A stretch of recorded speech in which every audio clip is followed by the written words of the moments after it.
everyone, it's Sharana from Pay Your Weights, and today we're going to be reviewing WandaVision episode 3. And now this is when the story gets good. I have to say that this is probably my favorite episode out of the 3, especially where we land in the last 5 minutes. But I just want to let you guys know before you continue watching, this is going to be a spoiler review. So I don't want to hear nothing. Pause it, go watch that episode, and then come back and we can have a nice discussion without you getting mad about anything. All right, so we saw from last week's episode that Wanda, out of nowhere, just ended up pregnant. And I was like, not just pregnant, okay? Pregnant like she was a couple of months along. So I was just all so confused as to what was happening, because I was just like, I didn't see nothing happening in the boom boom room as to how she would end up in a bun in her oven. But you know what? We're just going to go with it because we don't know what part of reality we're in at this point.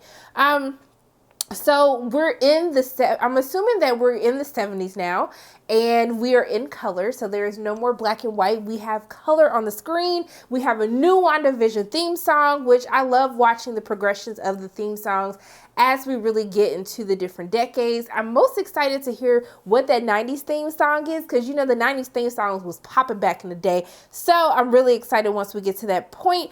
But we see that the doctor has come in order to check on Wanda, as we see that she is continuously getting bigger, and we see this progress as we get through the episode. And so we see that Vision's freaking out because he's just like, ma'am, you've only been pregnant for 12 hours. What has happened? The doctor comes and says that she's 4 months pregnant. And I thought it was so hilarious because we're still playing into like those gender norms that were happening during these different decades. But when the doctor says, I just feel like it's so much simpler to explain it to women, comparing it to fruit so they can really understand what size the baby is. And I was just like, but sir, why would it be hard for a woman to comprehend what is growing inside of her? But I said, you know what, I'm just going to let it go because this is probably just the foolishness that was happening in the 70s, but you could never in this current day say some mess like that. But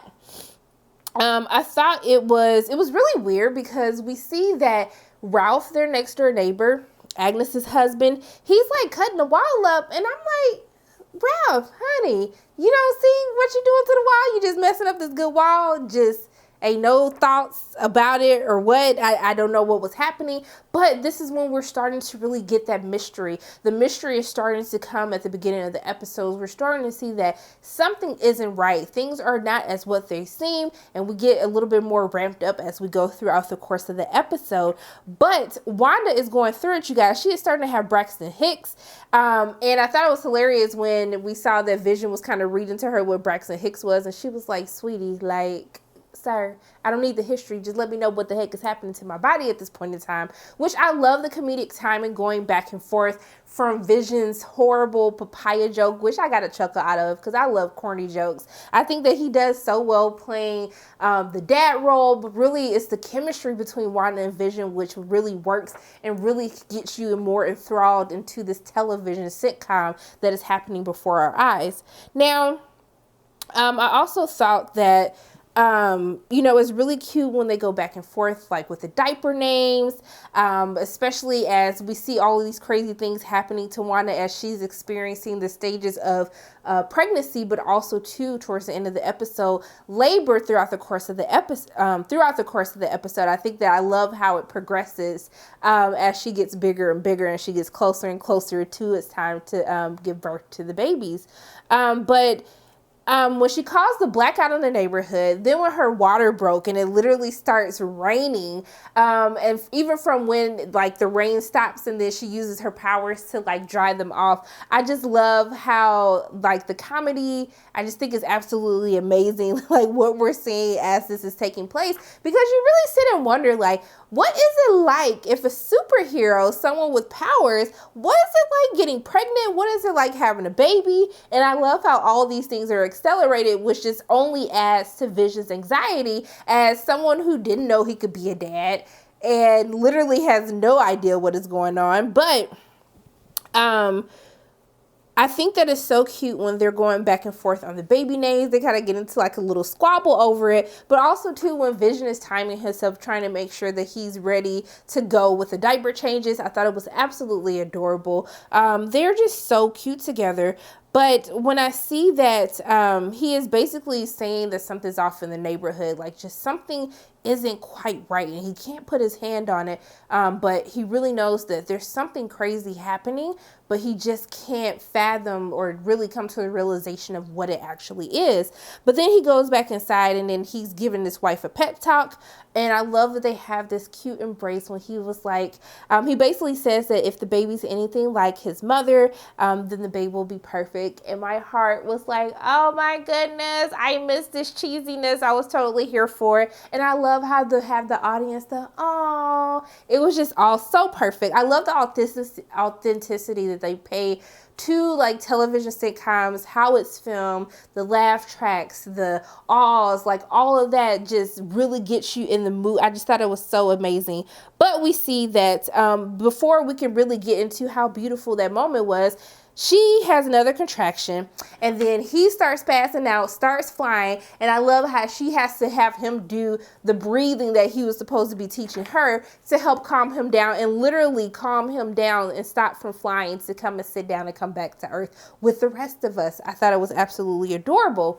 So Vision gets to he was like, hey, I need to go get this doctor. The doctor told you. I was like, sir, the doctor's supposed to be on vacation. Why are you sitting up here bothering him like this when he already came to make a house call for you before he got on the road with his family? But he leaves to go anyway to go ahead and get the doctor, because obviously, judging by how the contractions are coming closer, you know, it's going to be a whole neighborhood blackout, busting pipes. It's just going to be a problem. So he goes to get the doctor. But in the meantime, we see that Geraldine, she comes over to get a bucket because, of course, her pipes burst. Is leaking water in her house, and she's trying to get everything out. But I think that Elizabeth has the perfect physical comedy in the scene as she's like going through all of these outfits, trying to hide her pregnant belly, trying not to show her like, ma'am, you were literally just like skinny yesterday. I didn't know you were pregnant. So how are you looking like you're about to pop at any point in time?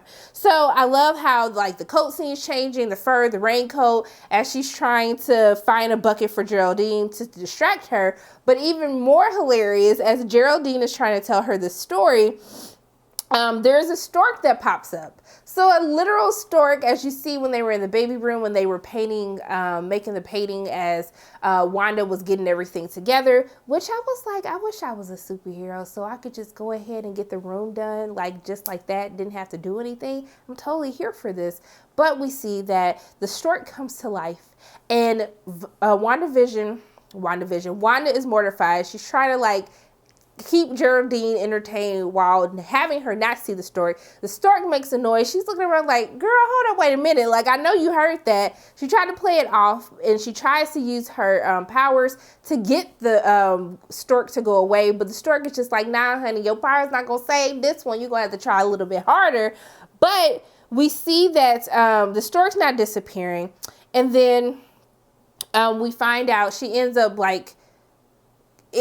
really like having horrible contractions to the point where Geraldine, she realizes that she's pregnant, and she's like, oh, we got to give birth to the baby. But I was like, Geraldine, why are you not shocked that she's pregnant with this baby? I was highly confused because I was just like, sis, she wasn't pregnant the last episode, which is probably the last time you saw her. So why are you just like, I feel like it's starting to come out like Geraldine. We know she's not Geraldine. We know she's Monica. But sweetie, like you could at least try to play it off. It just didn't make any sense to me.